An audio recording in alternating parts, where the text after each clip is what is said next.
Iya. Oke, Assalamualaikum warahmatullahi wabarakatuh. Bismillahirrahmanirrahim. Ketemu lagi ya dengan saya, Bu Retno. Dan hari ini kita akan melanjutkan pembahasan masih mengenai caring ya, topik mengenai caring. Namun kita akan membahas lebih spesifik lagi ya, ini jadi unsur caring atau bagaimana menerapkan caring dalam hubungan terapeutik. Dan juga unsur caring dalam interaksi akademik atau bagaimana sivitas akademika dosen mahasiswa, mahasiswa dengan mahasiswa dan dengan personel lain di akademik itu berinteraksi dengan menunjukkan rasa caring.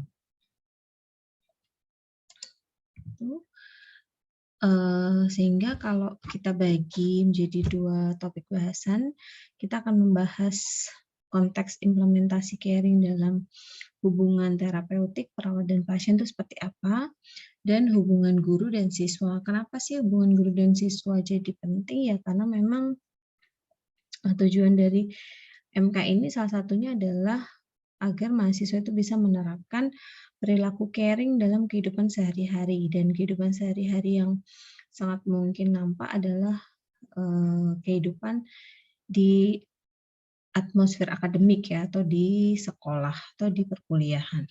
Oke. Yang pertama, caring dalam interaksi akademik. Oke, kita tahu ya bahwa dalam lingkungan akademik atau di sekolah atau di kampus itu memang lebih dari ini ya personilnya. Cuman yang paling sering berinteraksi adalah antara dosen, murid atau mahasiswa dan lingkungan, di mana lingkungan ini bisa banyak ya, lingkungan fisik, lingkungan psikologis, personel lain yang ada di kampus gitu ya, ada admin, ada macam-macam. Itu nah, caring dalam interaksi akademik adalah ya ini bagaimana kita menerapkan unsur-unsur caring, interaksi yang dipenuhi dengan rasa kasih sayang. Tapi terutama antara ini ya, mahasiswa dengan guru, guru dengan siswa, dan dengan lingkungan. Nah, caring dalam atmosfer akademik ini akan terbentuk memang peran utamanya ada pada guru dan siswa, tapi terutama pelaku utamanya adalah guru, karena kalau di rumah sakit ya caring itu pelaku utamanya adalah perawat ya, artinya yang dibebani, bukan dibebani ya, yang memiliki kewajiban untuk menunjukkan perilaku caring itu kan biasanya si pemberi layanan ya.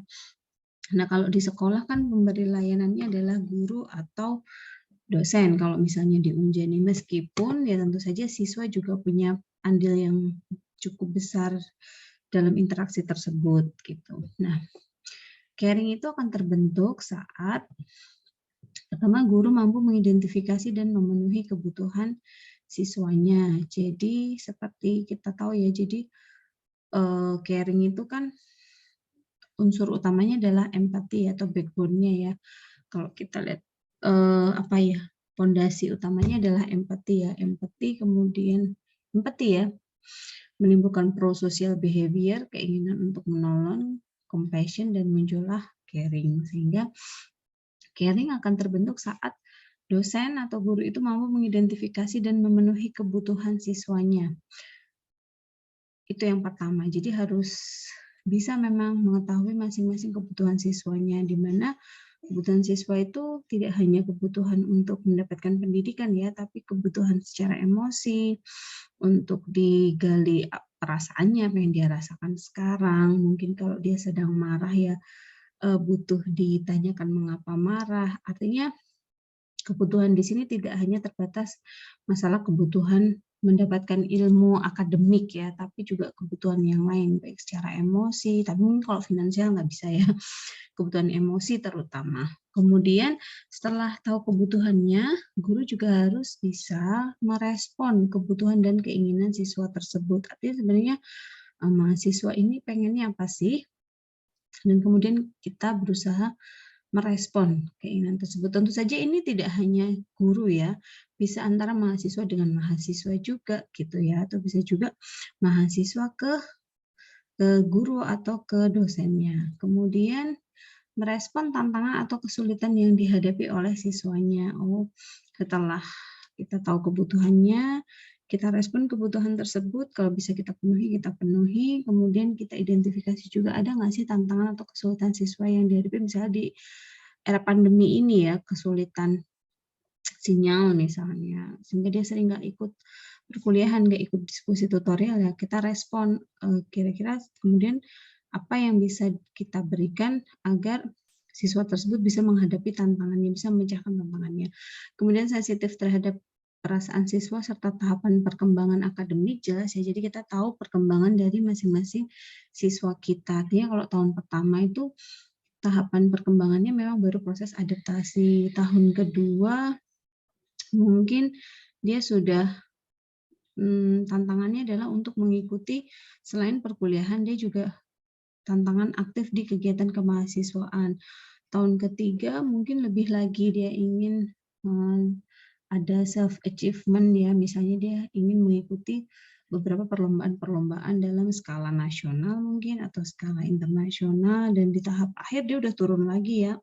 Biasanya sudah fokus untuk menyelesaikan skripsinya. Nah, masing-masing perkembangan ini harus diketahui ya, karena perkembangan ini juga nanti menentukan kebutuhannya. Kemudian requires engrossment ya, ini yang sudah saya bahas ya. Jadi memang sebaiknya yang ideal adalah guru ataupun ya orang lain juga ya. Artinya ini tidak terbatas guru ke murid, tapi juga murid ke guru pun seperti itu. Harus bisa replace their own needs and desire with the needs and desire of their students, yaitu ya. Jadi mengesampingkan kebutuhannya, kemudian mengutamakan kebutuhan siswanya. Selama masih dalam koridor yang wajar ya, misalnya kecuali kemudian itu tadi untuk caring itu tetap harus ada yang namanya boundaries ya, atau batas. Jadi ada batas di mana dalam kondisi ini, dalam jam rentang waktu misalnya jam pagi sampai malam itu kita bisa melayani orang-orang yang menjadi tanggung jawab kita. Tapi mungkin di atas itu ya kadang kita butuh waktu untuk diri kita sendiri, kadang kita butuh waktu dan memenuhi kebutuhan keluarga kita juga. Artinya seperti yang kemarin ya, jadi kita bisa care to others saat kita sudah memenuhi kebutuhan diri kita terlebih dahulu, yang disebut dengan self love, self care, baru kita bisa memenuhi kebutuhan orang lain. Nah, kalau self love, self care ini belum terpenuhi, biasanya kita sulit ya untuk bisa care terhadap orang lain. Sehingga dalam rangka memenuhi kebutuhan itu kadang kita butuh boundaries, batas ya. Pada batas yang mana kan nggak bisa juga ya orang itu menginvasi kehidupan pribadi kita seenak mereka. Maksudnya karena kita ingin caring, terus kemudian dia meminta sesuatu, memenuhi kebutuhannya seseorang itu, yang itu mengambil sebagian besar dari hak kita, di mana itu bukan bagian dari kewajiban kita, yaitu namanya boundary violation ya, atau pelanggaran batas. Oke. Kemudian interaksi akademik itu menjadi dua aspek, dibagi dua. Yang pertama aspek personal care, jadi care atau perhatian terhadap unsur personal itu unsur pribadi ya, diri kita sebagai manusia.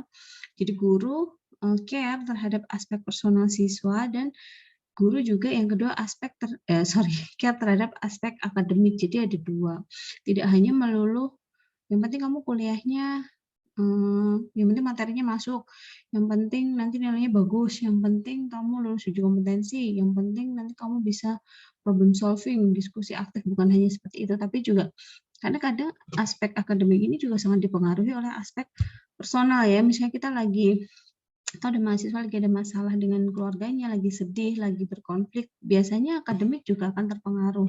Kalau ini bagus, biasanya di sini bagus, gitu ya.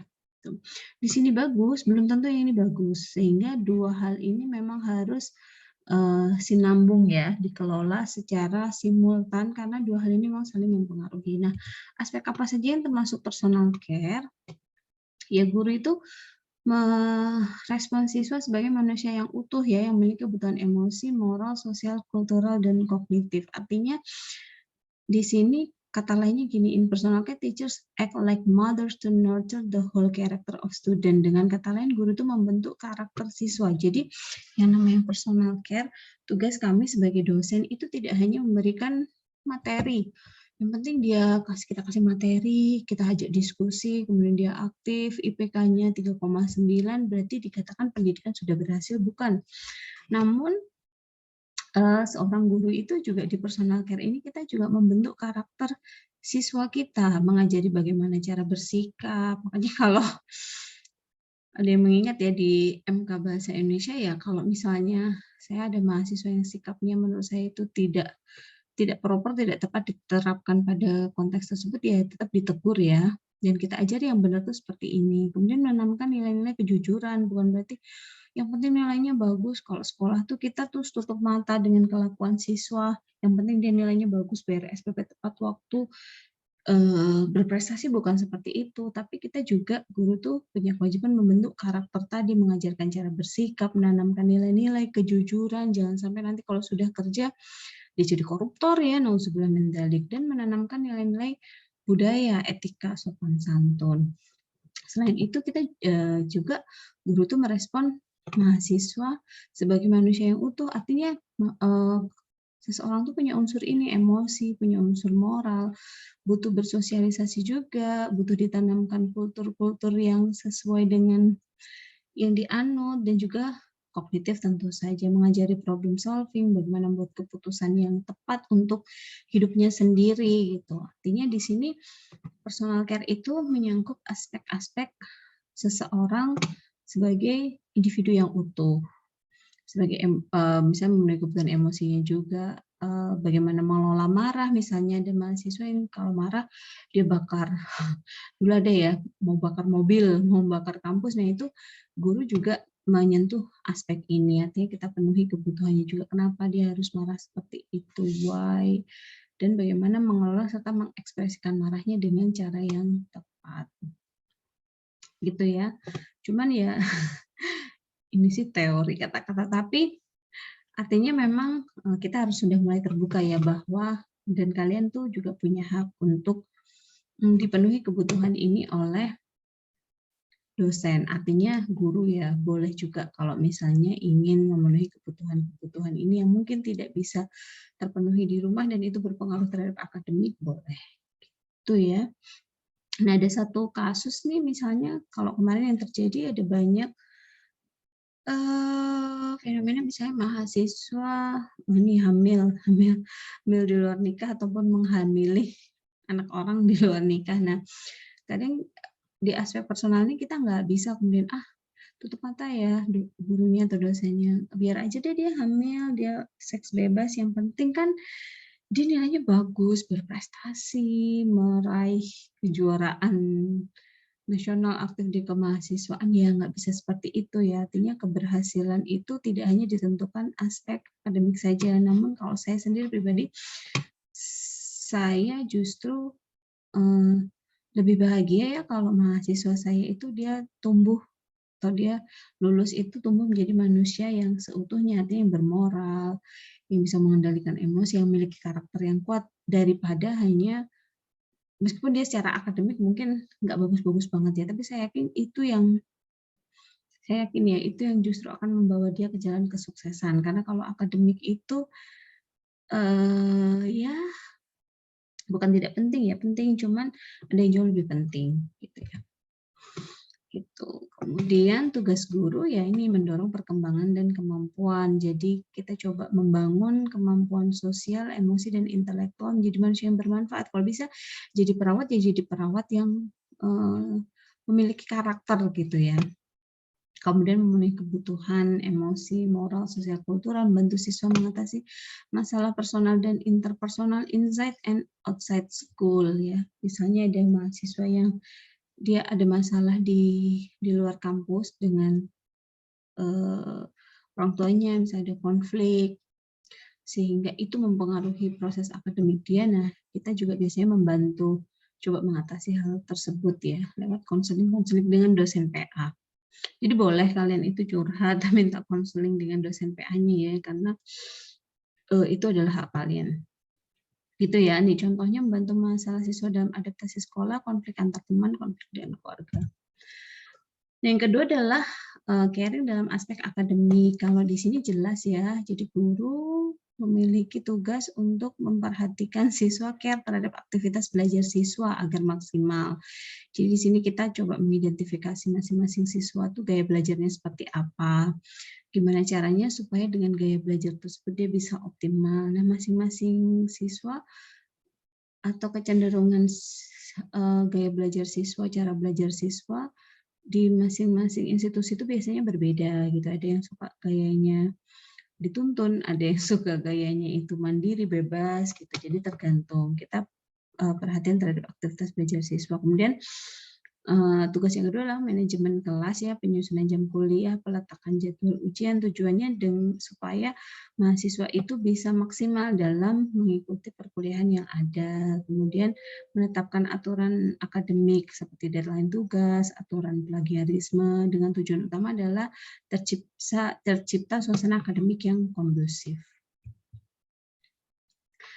Nah, kalau dua hal ini dirangkum ya, menjadi satu, muncullah indikator personal care dan academic care, di mana kita masukkan itu dalam 4 indikator utama. Yang pertama, membangun karakter siswa. Jadi indikator caring yang pertama di atmosfer akademik adalah satu, membangun karakter siswa. Jadi kita care sama karakter siswa kita. Yang kedua, menghindari bias keadilan dalam mengajar siswa. Artinya tidak melulu ya memperlakukan mahasiswa-mahasiswa spesial itu kemudian diberi perhatian yang lebih. Artinya harus sama memberikan, mau dia nakal, mau dia jarang kuliah, mau dia berprestasi sekali ya perlakuannya harus sama. Itu salah satu bentuk care. Jadi sehingga mahasiswa merasakan keadilan, bukan dia tuh maunya sama yang rajin-rajin aja, sama yang pinter-pinter aja gitu. Itu namanya bias keadilan. Yang ketiga, memahami situasi, peka ya, paham nih mahasiswanya sedang mengalami apa dan sebagainya. Yang keempat, mengajar dengan respect, menghargai, artinya tidak mempermalukan, tidak membuat mahasiswa itu martabatnya jatuh dengan misalnya meng-highlight beberapa nama yang melakukan pelanggaran dengan tujuan mempermalukan siswa tersebut. Itu bukan perilaku yang caring gitu ya. Meskipun mungkin in some case kalau sudah kebangetan ya kadang perlu, tapi yakinlah itu sebenarnya bukanlah hal yang positif ya, bukan wujud perilaku care. Nah, ini rincian indikatornya nanti akan kalian bahas lebih detail di tutorial ya. Yang pertama adalah nurturing student character, tadi membentuk atau membangun karakter siswa gitu ya. Jadi kita care terhadap non-academic matters of student.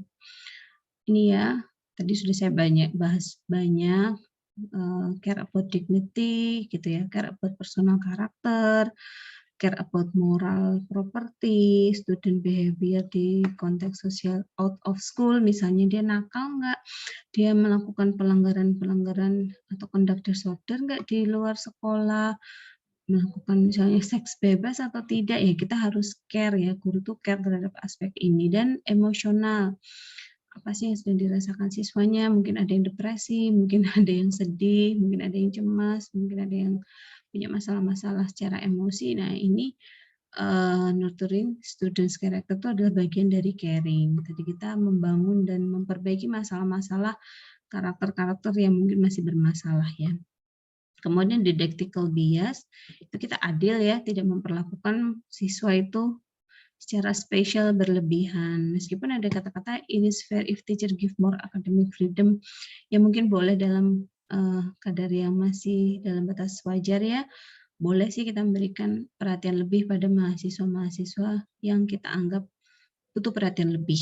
Yang ketiga, awareness, kita aware teacher are expected to be aware student problem related to matters outside of classroom ya, hampir sama ya. Jadi sadar gitu, sadar penuh gitu bahwa mungkin ada mahasiswa yang bermasalah, bisa mengenali lah misalnya yang biasanya dia duduk di depan, duduk di belakang terus, yang biasanya dia aktif di perkuliahan kok tiba-tiba tutorial dia jadi diam, nggak pernah berpendapat. Nah, ini kita sebagai guru harus aware ya, ada apa sih kok berubah ya, biasanya nggak seperti ini, kok tiba-tiba berubah, oh ternyata dia ada masalah.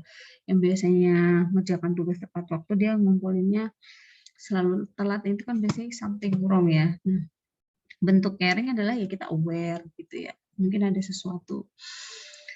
Kemudian aware terhadap different capabilities ya, kemampuan orang tuh beda-beda, jadi nggak bisa digebiah-uyah kalau orang Jawa, nggak bisa disamaratakan. Kalau yang ini kita tuntut standarnya segini, standarnya 10, yang ini mungkin dia untuk apalagi di swasta ya, nggak bisa juga distandarkan seperti itu. Tapi ada standar minimal. Cuman artinya kita cukup aware dengan mungkin capability-nya beda, kemampuannya berbeda, sehingga kalau saya tuntut dengan standar yang sama kadang nggak jadi gitu, sehingga ya kita cukup aware untuk bisa jadi pribadi yang care tuh aware ya. Kalau saya biasanya memang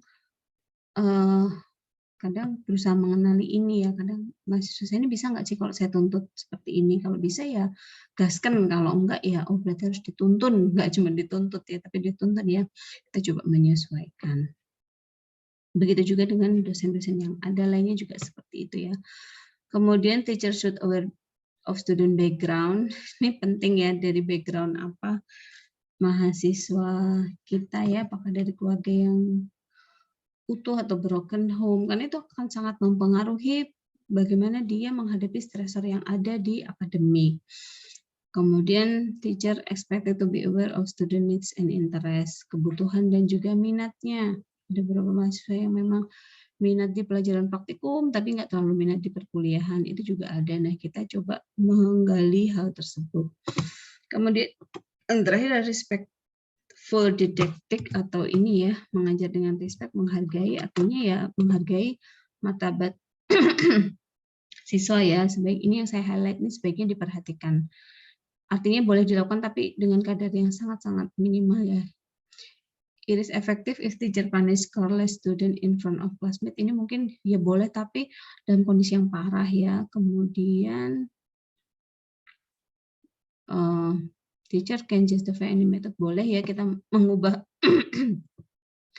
gaya belajar kalau mahasiswanya memang tidak bisa tadi dituntut, harus dituntun ya dituntun. Kemudian tidak hanya care pada academic achievement, dan ini teacher should be harsh to force student improve their academic learning. Mungkin ini jadi perhatian kita, artinya nggak boleh juga ya kita menekan seseorang dengan cara yang kasar gitu ya, jadi dengan cara yang lembut, kalau bisa jangan keras gitu, untuk memperbaiki academic learning-nya.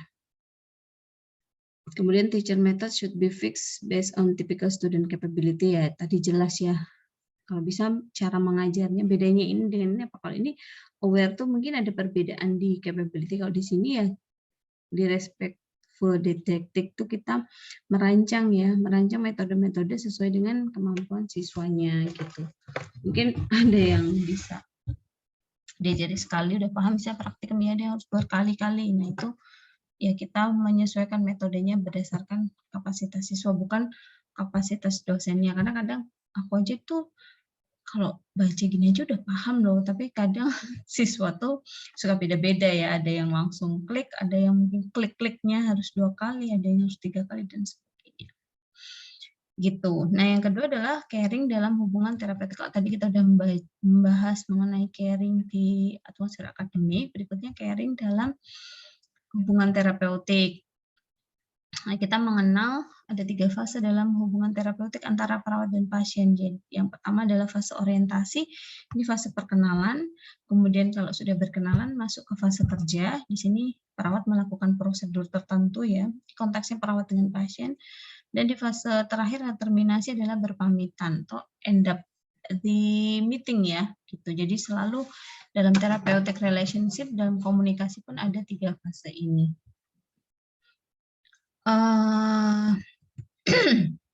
Kemudian sebelum kita membahas masing-masing fase, kita coba bahas dulu ya bedanya therapeutic communication atau therapeutic relationship atau hubungan terapeutik dengan hubungan yang biasa. Jadi ada khususan dari therapeutic communication atau therapeutic relationship. Yang pertama, hubungan itu dikatakan terapeutik kalau dia ada purposeful and goal directed, artinya memiliki tujuan yang jelas. Jadi perawat komunikasi dengan pasien itu ada tujuannya, misalnya mau konseling, mau menggali data, mau releasing stress, atau mau sekedar misalnya dia terlihat sedih terus kita ingin meringankan kesedihannya. Nah, artinya ini bukan komunikasi yang basa-basi hanya wah lalalala nggak jelas gitu, tidak ya. Ngobrol kosong tanpa isi itu bukan. Jadi namanya therapeutic communication, perawat berkomunikasi dengan pasien itu memiliki tujuan yang jelas untuk penyembuhan. Entah itu kita menggali kebutuhannya dia, itu kan juga untuk penyembuhannya dia. Kita sekedar releasing stres dia, itu juga untuk penyembuhan dia.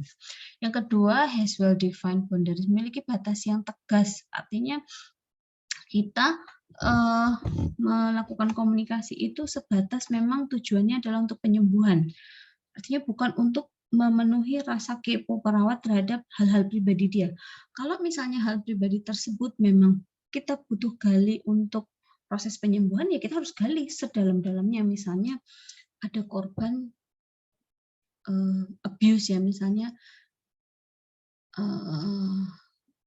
misalnya atau misalnya di pasien jiwa itu biasanya dia mengalami gangguan jiwa karena hal-hal yang menumpuk di masa lalunya dia dengan pasangan, dengan orang tuanya dan sebagainya. Nah, kalau kita memang yakin bahwa itu kita harus tahu untuk tujuan penyembuhan, ya kita harus gali.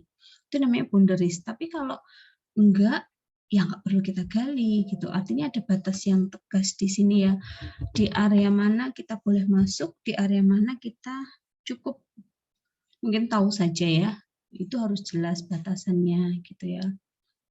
Termasuk batas personal dan batas secara fisik ya. Artinya pada konteks komunikasi yang seperti apa, misalnya sentuhan fisik itu masih bisa diterima dan ini sudah tidak bisa diterima, itu harus jelas. Dan tidak boleh kemudian hubungan itu berubah menjadi hubungan sosial. Artinya nanti misalnya pasiennya minjem duit ke perawatnya, itu nggak boleh. Artinya kalaupun dia curhat itu sebatas untuk penyembuhannya, that's all. Bukan berarti kemudian nanti hubungan ini dibawa ke arah yang lebih jauh, misalnya dia berubah menjadi, ya kecuali jodoh ya, jadi pasangan hidup ya itu udah beda soal. Tapi artinya ada batas yang tegas bahwa ini hubungan profesional antara perawat dengan pasien. Kalau kita care, itu semata-mata karena memang kita pengen dia sembuh, bukan karena kita care kepada pasangan, care kepada anak. Itu kan untuk hubungan yang lebih deeper ya, lebih mendalam. Jadi ini harus ditetapkan batasnya. Yang kedua, klien fokus pada pemenuhan kebutuhan pasien. Yang kedua, non-judgmental, tidak boleh menghakimi apapun yang dia ungkapkan, apapun yang dia tunjukkan ke kita, ya kita terima. Artinya tidak boleh dihakimi. Artinya gini, misalnya dia ada pasien mencoba bunuh diri gitu kan, karena misalnya melihat pacarnya selingkuh atau melihat suaminya atau pasangan hidupnya itu selingkuh, terus kita cemen ya gitu aja bunuh diri, itu nggak boleh judgmental ya, nggak boleh menghakimi apa yang dia ungkapkan, apa yang dia tunjukkan tuh dengan perspektif kita ya, cukup kita terima. Oke, mungkin untuk dia itu sesuatu yang sangat berat, buat kita mungkin kita biasa ya, tapi buat beberapa orang mungkin peristiwa yang dialami itu bisa jadi sangat berat, sehingga ya kita terima, jangan dihakimi, ya ampun Bu gitu aja ibu ini ya, oh aduh ini deh ibu ini cemen banget, misalnya nggak boleh seperti itu ya, nggak boleh menghakimi. Kemudian use well plan, selected teknik ya, jadi ada tekniknya, nanti ini akan banyak dibahas di kuliahnya Bu Kiki ya, misalnya teknik sentuhan, kemudian teknik mendengar aktif gitu ya, kemudian teknik verbal dan non verbal, kemudian teknik mengkonfrontasi, itu masing-masing ada kekhususannya. Nanti akan dibahas banyak di kuliah komunikasi. Nah, kita akan bahas setelah kita tahu karakteristiknya, kita bahas per fase orientasi. Ini nanti jadi tugas kalian saat tutorial ya, minggu ke, kalau diperhatikan ya, minggu ke 3 ya, tanggal 25 November kan nanti kalian dapat tugas membuat komunikasi terapeutik dengan memasukkan unsur caring. Terdiri dan nanti komunikasinya harus ada 3 fase ini. Pertama fase orientasi itu perkenalan. Di fase ini ya baru ketemu pertama ya, jadi memperkenalkan diri kepada pasien. Namanya saya ini, nama saya Retno, saya adalah perawat yang bertanggung jawab merawat ibu nanti dari jam berapa sampai jam berapa.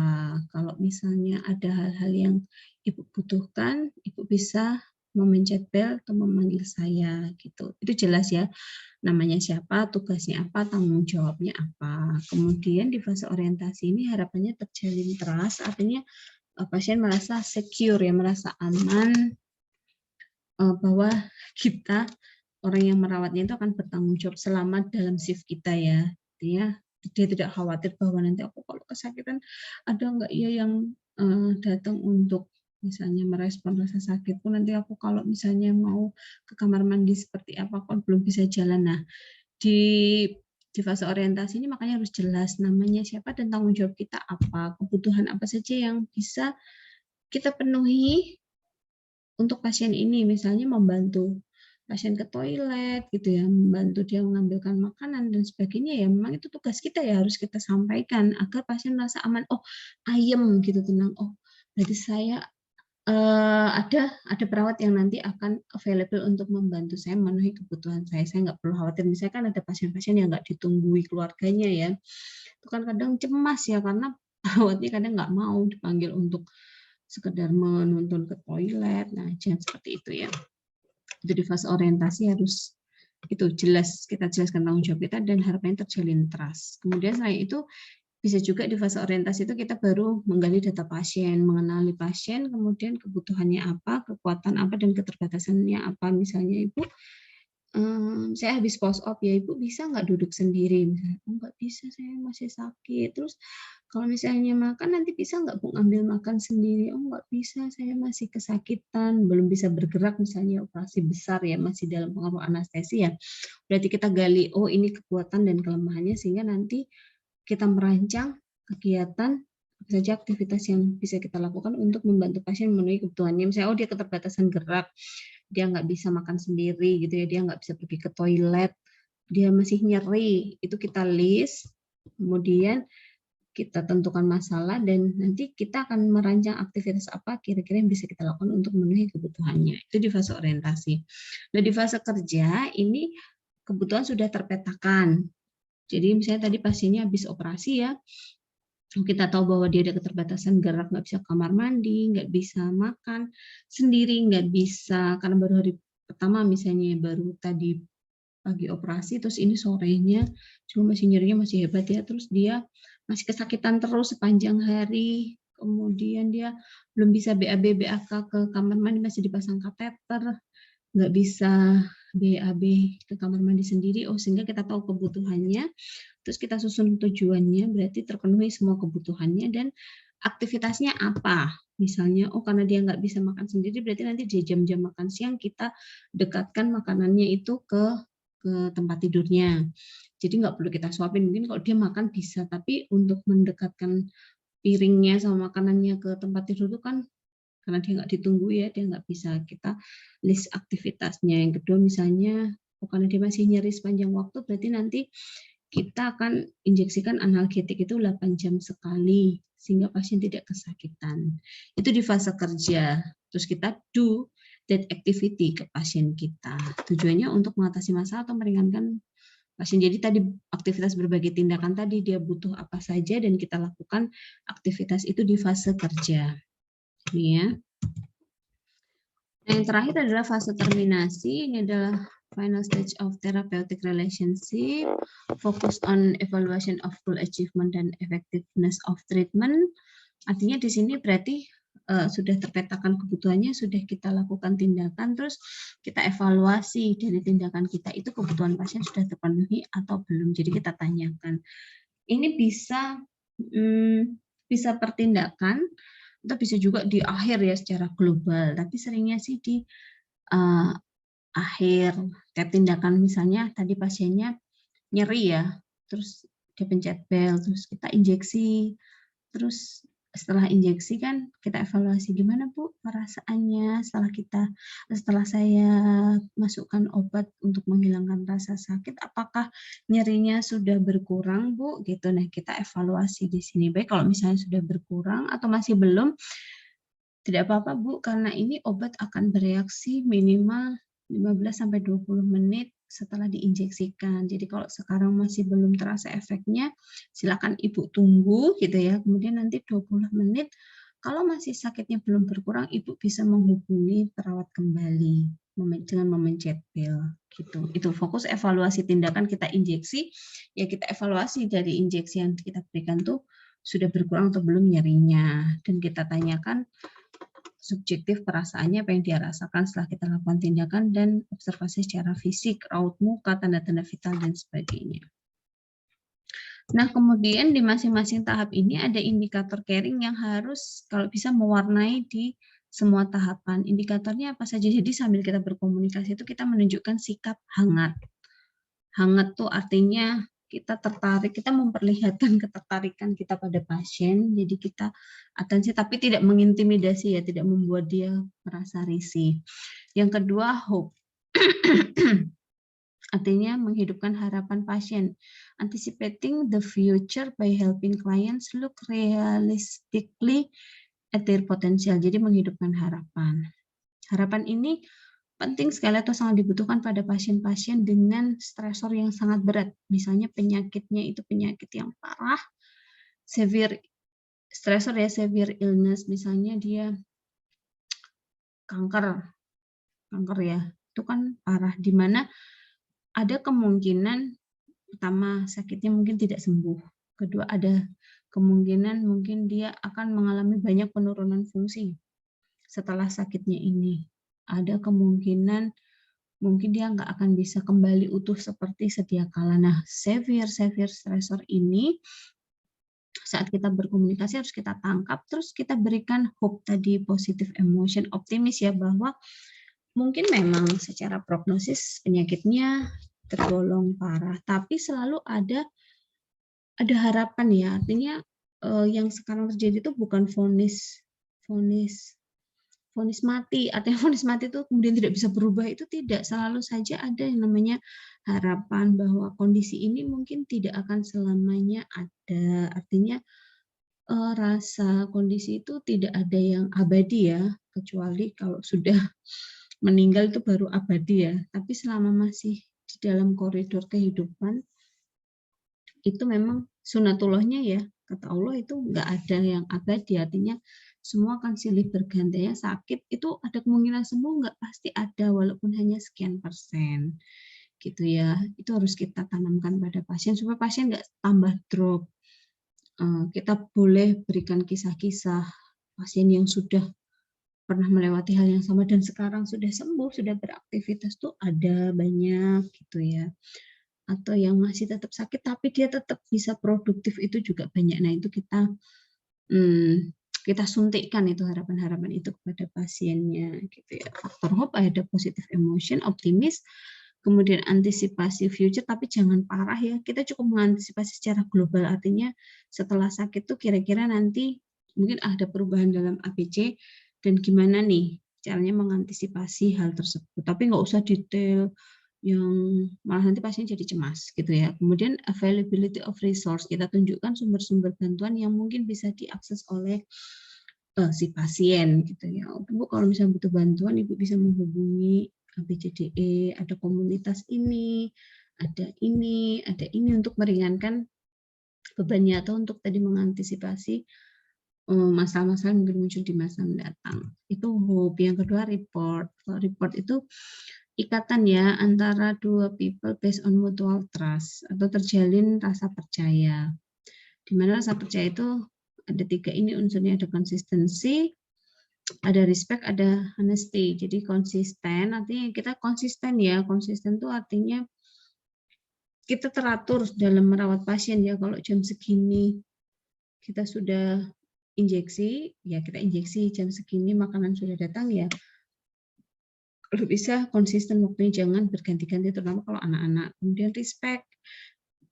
Respect itu kita tunjukkan dengan memanggil klien dengan namanya, Bu siapa, Pak siapa, gitu ya, mendengarkan dan memberikan penjelasan yang cukup jelas. Itu bentuk respect, kita hargai dia. Dan honesty, jujur ya, jujur di sini ya, supaya pasien itu percaya dengan kita, ya kita harus jujur ya, menepati janji. Kalau kita datang nanti pada waktu dia kesakitan kita akan injeksi, ya kita tepati hal tersebut.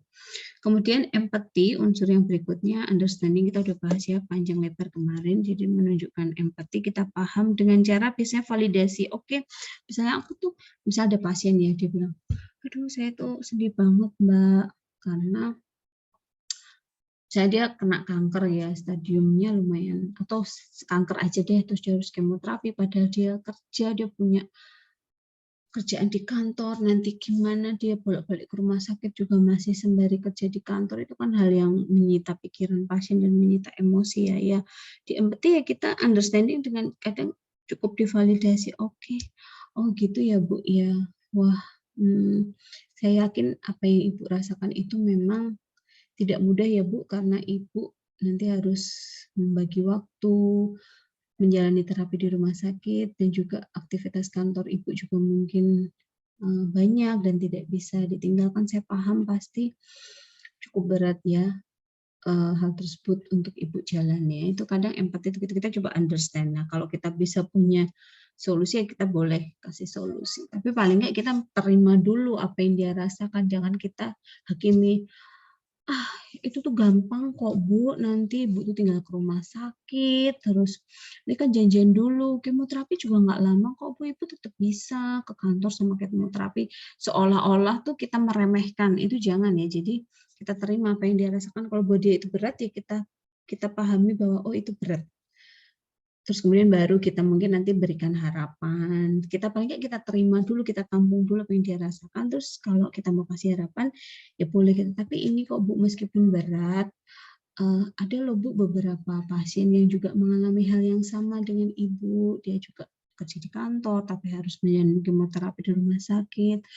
Tapi alhamdulillah pasien tersebut bisa Bu, kalau misalnya Ibu berminat, nanti saya bisa misalnya kasih Ibu nomor pasiennya itu, kalau misalnya dia pengen diskusi untuk mendapatkan support gimana pengalaman pasien tersebut melewati masa sulitnya, itu boleh. Tapi jangan sekali-kali meremehkan, ya ampun gitu aja, ribet banget sih misalnya, nggak boleh ya. Jadi harus kita terima apa yang dirasakan. Yang berikutnya adalah acceptance ya, menerima pasien. Jadi nggak jijik ya, karena ini kadang hati-hati ya, di rumah sakit tuh kadang kan kondisi pasien tuh bisa sebegitu apa ya, tidak biasanya kita lihat ya. Artinya misalnya ada luka yang lukanya parah, misalnya ada tuh pasien kanker payudara yang sampai payudaranya itu bernanah. Nah, acceptance di sini ya kita terima kondisi pasien itu dengan penerimaan yang baik ya. Artinya kita nggak jijik atau kita nggak ilfeel dengan kondisinya, kita nggak meremehkan. Itu yang disebut dengan acceptance ya, menerima bahwa oh kondisi pasien saya tuh seperti itu gitu. Saya yakin itu juga bukan hal yang dia inginkan ya. Artinya kalau dia bisa memilih, dia pasti tidak akan pengen mengalami hal tersebut, sehingga dia pun pasti juga berat menjalani hal tersebut ya, sehingga ya jangan kita tambah berat apa yang dirasakan dengan respon kita yang mungkin menunjukkan rasa risih atau jijik gitu. Misalnya kalau kita merawat ya, berikan ekspresi menghargai bahwa dia juga itu adalah kondisi yang dia terima dengan keterpaksaan ya. Artinya kalau dia boleh memilih, pasti dia tidak akan mau memilih untuk berada di posisi tersebut. Itu harus kita tanamkan pada diri kita gitu ya. Kemudian berikutnya active listening, kemudian mendengarkan secara aktif tuh, mendengarkan tapi sambil merespon, oh ya, ya Bu, oh ya saya paham, tapi tidak memotong ya, tidak menyela. Jadi kita dengarkan secara aktif, oke. Sambil validasi, pasti tidak mudah ya Bu ya, gitu. Pasti Bu capek ya Bu ya, pasti Bu cemas ya Bu memikirkan masa depan anak Ibu. Itu namanya active listening. Kemudian ada humor juga mungkin di sela-sela ya boleh, dan non judgmental approach, pendekatan tadi yang tidak judgmental ya, nggak boleh kita menjudge atau menghakimi kondisi pasien tersebut, hanya berdasarkan perspektif kita pribadi. Gitu ya.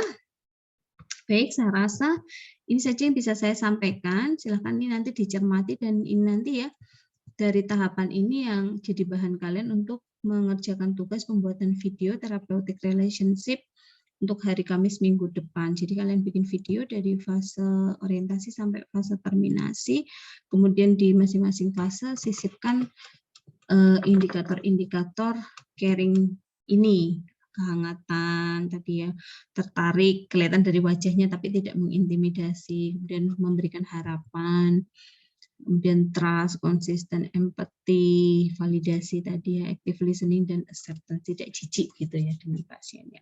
Baik, itu saja yang bisa saya sampaikan. Silakan nanti jika ada hal-hal yang didiskusikan bisa dituliskan di pertanyaannya di GCR. Saya akhiri untuk kuliah pada pagi hari ini. Billahi taufiq wal hidayah, semoga bermanfaat. Assalamualaikum warahmatullahi wabarakatuh.